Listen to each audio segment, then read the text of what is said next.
Inheritance and entrapment in female Gothic. When a woman inherits an estate in Gothic fiction, she's rarely inheriting freedom. She's inheriting a structure that was never designed for her autonomy, but instead for her use. The house comes with debt she did not incur, obligations she did not choose, and often the imprint of a woman who came before, whose role she is now expected to assume, stabilise, or even replace. This is not incidental. It is the architecture of female Gothic. Inheritance in these narratives does not function as empowerment.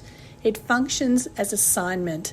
The woman steps into property, marriage, and a family name and discovers that what she has gained is not independence, but a position within a system that preceded her and requires her participation to survive.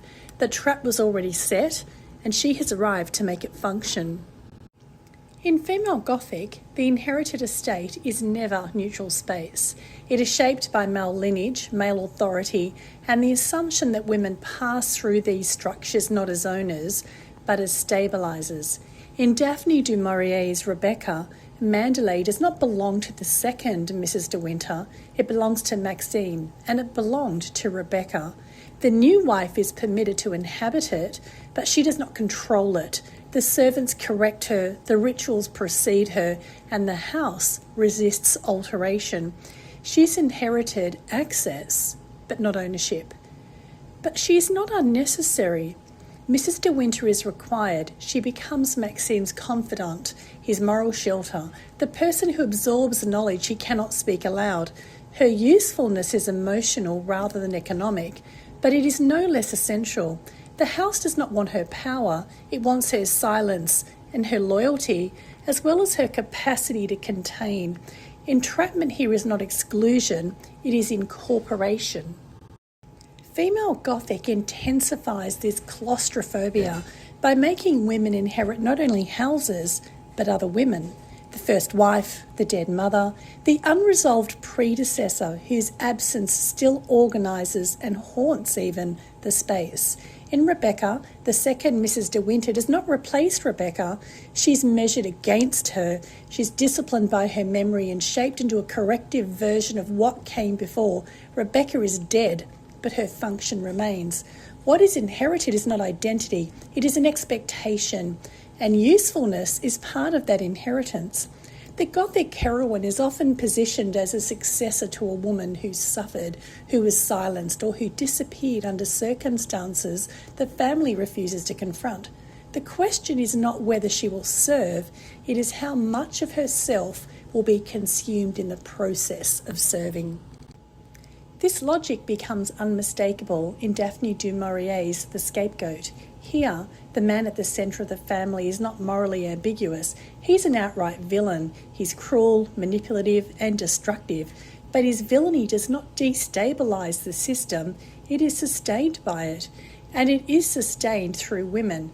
The wife is needed because she has the money. Her marriage is a mechanism by which that wealth is retained, but she must also produce the male heir so the money can remain attached to the family name. Her entrapment is economic and reproductive. The sister is needed because she manages the household. She absorbs all the chaos and keeps the machinery running. Her competence makes her indispensable and therefore immobile. The mother enforces silence. The daughter represents continuity. Even the sister-in-law, more distant, is needed as a bed partner. None of these women are trapped by accident. They are trapped because each is useful in her own way. The inheritance here is not property or identity. It is labour, whether that's emotional, reproductive, managerial or sexual. It's redistributed and normalised. In female Gothic, marriage and inheritance are often the same transaction. The woman marries into the estate and she becomes part of its infrastructure.